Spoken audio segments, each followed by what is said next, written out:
Cada um de nós recebeu de maneira certa, na natureza de Deus, o direito de defender sua pessoa, sua liberdade e sua propriedade, pois esses são os três elementos constitutivos ou conservadores da vida, elementos que se complementam entre si e que não podem ser compreendidos um sem o outro. Afinal, o que são nossas faculdades, senão um prolongamento de nossa personalidade? O que é a propriedade, senão um prolongamento de nossas faculdades?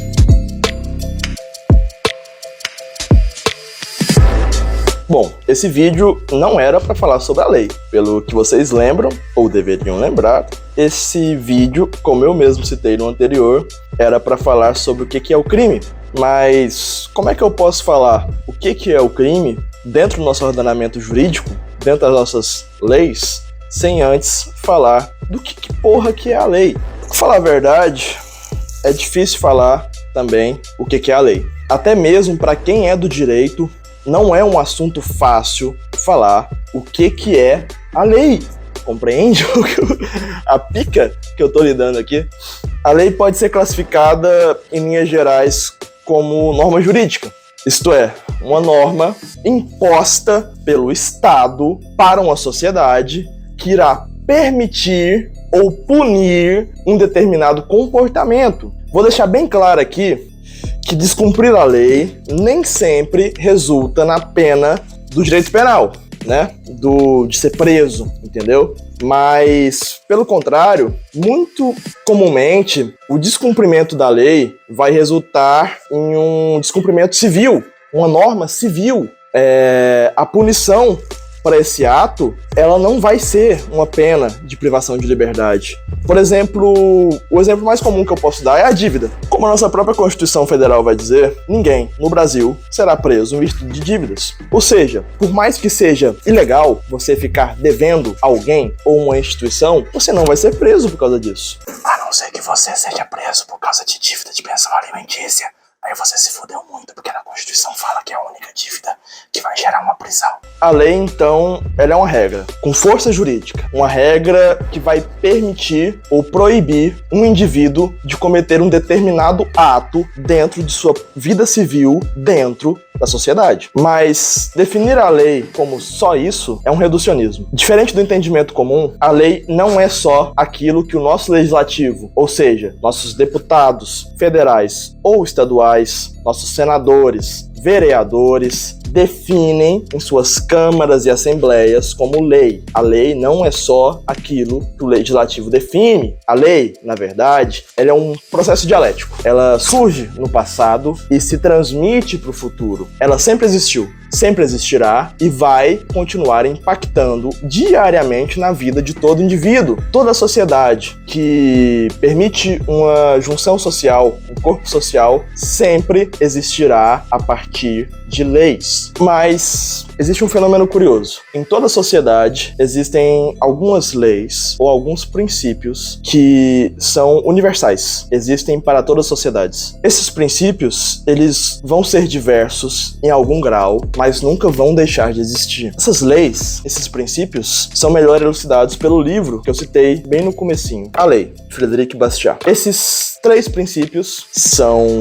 a personalidade, a faculdade de agir e a assimilação, ou melhor dizendo, vida, liberdade e propriedade. Como eu próprio disse aqui, o meu referencial teórico para esse vídeo é o A Lei, do francês Frederic Bastiat. Esse livro, muitas vezes, ele vai ser usado para falar sobre economia. Ele é muito usado pelos ANCAP, os anarcocapitalistas, para definir que Estado é uma quadrilha e imposto é roubo. Mas o Bastiat não era anarcocapitalista. O Bastiat vive numa realidade pós-Revolução Francesa. O Bastiat viu as próprias contradições sociais da Revolução. O Bastiat, então, na minha opinião, onde ele mais brilha na obra dele é falando sobre a lei e não sobre economia. Até porque a porra do nome do livro é A Lei. Então, quando o Bastiat fala sobre direito natural, ele tá citando diretamente essas coisas que eu falei, de forma simplificada, acessível para todo mundo. Gente, é um livro pequeno.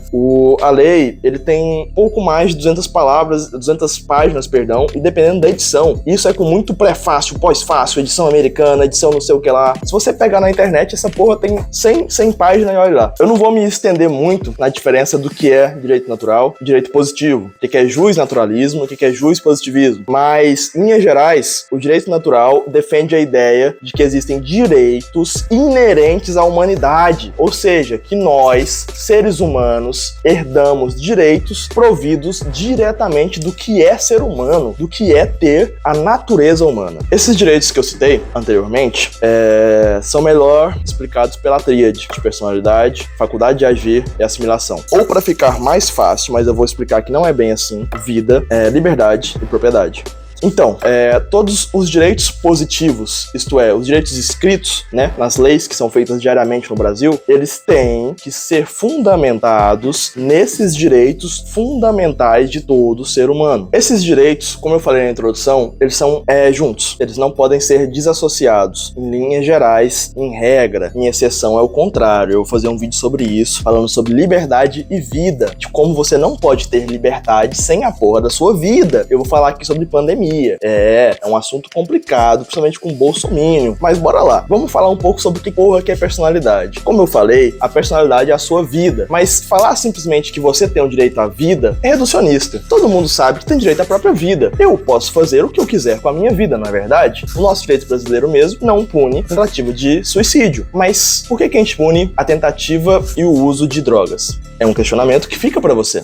Por que, se a vida é tão importante e eu tenho o direito, na hora que eu quiser, de tirar a minha própria vida, por que eu não posso fazer isso através de entorpecentes? O que gera um valor tão grande nesses objetos, nessas drogas, que fazem eles serem proibidos? É por causa da vida? Não, é por causa da propriedade. Mas eu vou falar sobre isso depois. Voltando sobre o que é personalidade. Tudo bem, personalidade é vida, mas a sua vida em si não é a personalidade inteira, compreende?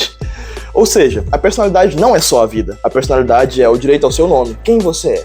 O direito à sua imagem, como os outros te veem, como a sociedade te vê. É o direito até mesmo de o que você vai fazer com o seu corpo depois que você falecer. Depois que a sua vida tiver partido, o que você vai fazer com a sua personalidade? Você tem diversas formas de se dispor do seu corpo. Você pode enterrar, você pode cremar, você pode doar ele para ser usado como pesquisa em faculdades de medicina. Como você vai escolher o que o seu corpo vai ser depois que você partir? Isso não é simplesmente vida, isso é personalidade. Então, se eu tenho direito à personalidade, se eu tenho direito à minha vida, eu tenho o direito de agir como eu quiser, não é verdade? Não.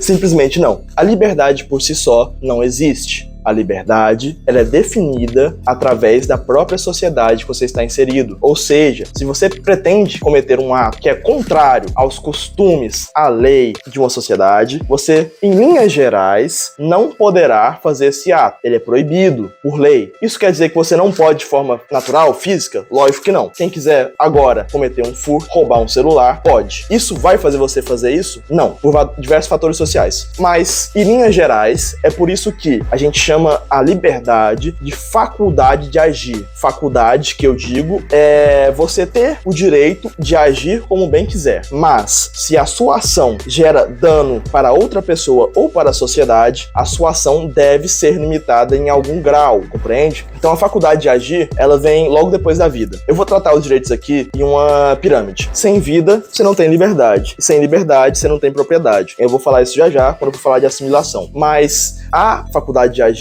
é o direito que todo indivíduo possui de agir da maneira que melhor julgar correto. Ou seja, se eu acho que eu devo seguir alguma carreira, se eu acho que a minha vocação é, por exemplo, na música, eu tenho o direito de agir de maneira que eu seja um músico, entendeu? E já que isso não viola nada contra a sociedade ou contra outro indivíduo, eu, teoricamente, e assim deveria ser, pois é um direito natural, deveria ter o direito de assim agir para poder atingir meus objetivos. Esta é a faculdade de agir. Tá bom, se eu tenho direito à minha vida e com a minha própria vida eu posso agir da maneira que eu quiser, em linhas gerais, eu tenho o direito também de assimilar objetos, bens, dentro do mundo natural para facilitar o meu objetivo. Pegando o exemplo que eu falei, se eu sou um músico ou pretendo ser um músico, eu preciso de instrumentos. Esses instrumentos, se eu não sei assimilar a matéria-prima que os produz, preciso adquirir de outra maneira, através de outras pessoas. Para isso, eu vou comprar, ou até mesmo furtar, também entra na faculdade de agir, mas é limitado pela lei, pelos costumes, etc., como eu mesmo falei, mas eu preciso assimilar. Eu mesmo, sozinho, eu, como meu corpo, não consigo atingir meus objetivos sozinho. Eu preciso assimilar objetos do mundo natural para utilizá-los para a obtenção de meus fins. É assim que sempre foi e é assim que fez a humanidade se desenvolver. A gente evoluiu através de nossas ferramentas. A assimilação não é nada mais do que o homem primitivo assimilando objetos do meio natural para utilizar como ferramentas para atingir seus objetivos. Então, a assimilação é natural, mas a gente não pode confundir a assimilação com propriedade privada. Isso eu falo dos meios de produção. Entende? Vamos falar um pouquinho sobre meio de produção? Ainda na assimilação, a gente tem a propriedade privada. O homem sempre assimilou ferramentas para si mesmo, para seu trabalho, para seu lazer, para fins sociais, culturais, etc. Mas a partir do momento que o homem começou a assimilar e acumular, isso se tornou inatural. A propriedade privada, isso que eu falo não é você ter sua casa, o seu Fiat Marea Turbo, não é isso. Eu falo de você ter propriedade que produz propriedade. A propriedade privada não é natural e não deve ser tratada assim. Ela não é uma dádiva da natureza, uma dádiva de Deus. Ela é um fruto da sociedade e um fruto inatural, beleza? Dessa forma, eu quero deixar claro que eu não sou contra a propriedade pessoal. Eu não sou contra você ter sua casa. Eu não sou contra você ter seu carro, sua locomoção. Eu não sou contra você ter acesso a tudo que todo ser humano tem acesso. Eu sou contra pessoas limitarem o acesso de outras pessoas através de sua propriedade privada, dos meios de produção. Eu não sou comunista, eu sou contra o capitalismo,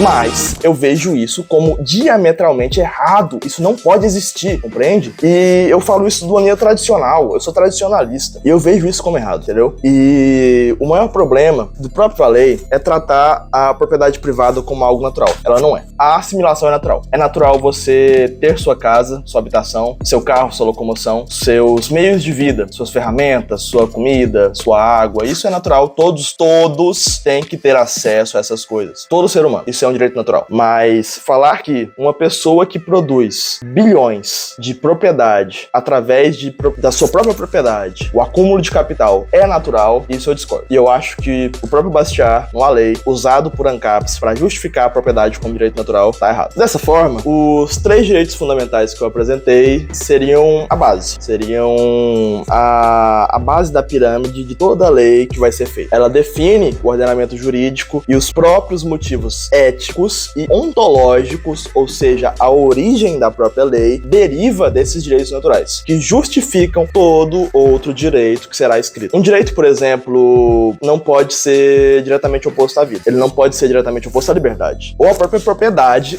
nos conceitos, nos moldes que eu apresentei. Pois essa contradição da lei escrita contra a vida, liberdade ou propriedade, ela vai criar uma instabilidade jurídica. Ela vai fazer com que o ordenamento jurídico não seja confiável. É isso que a gente está vivendo no Brasil. Um desrespeito total aos direitos fundamentais que cria instabilidade jurídica e ameaça o sistema de lei vigente. Como eu mesmo falei, o Bastiat vai pecar em diversos assuntos, principalmente no que tange a soluções para ciências econômicas. Mas se tem um assunto que ele foi certeiro, foi na explicação simples, logo no começo do livro, sobre o que são esses direitos naturais e que devem fundamentar todo outro direito existente. Eu aqui no canal, como pesquisador, estudante do direito, estudante do crime, estudante de tudo que tange ao direito penal, eu vou usar essas noções de direito natural para fundamentar toda crítica feita aqui no canal. Logo, foi de suma importância que eu fizesse esse vídeo antes que fosse feito os demais, para que vocês possam compreender o que são direitos naturais de uma forma simples, sem apelar para jargões e sem apelar principalmente para falácias. É muito comum hoje em dia você diminuir o direito natural, você exaltar o direito positivado, o direito escrito, falar que o direito natural não tem sentido, que as pessoas, elas que escrevem as próprias leis, que as leis são a sociedade que define. Não é bem assim. Em qualquer sociedade que existe, você vai ter leis fundamentais, e isso é universal. Até mesmo nas próprias sociedades que não respeitam a personalidade, eu vou citar como exemplo bem chulo